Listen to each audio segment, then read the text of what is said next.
Bismillahirrahmanirrahim.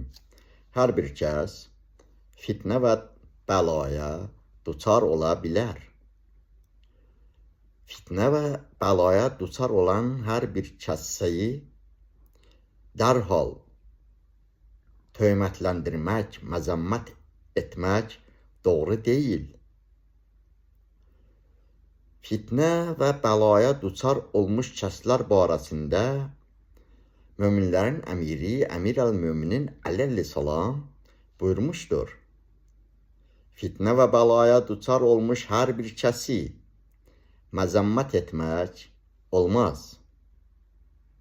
Çünki ola bilər ki, insan məcburiyyət və naçarlıq üzündən onlara duçar olub. Buna görə də o məzəmmət edilməməlidir.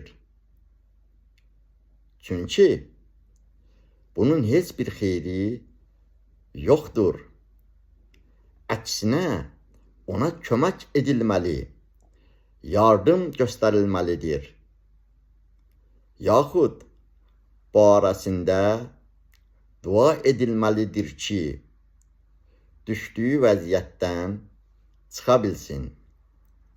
Allah həmd eləyir İzzət Cəlalına, fitnə və bəlaya duçar olmuş hər bir kəsin o çətinlikdən çıxması üçün özü onlara yar və yardımcı olsun.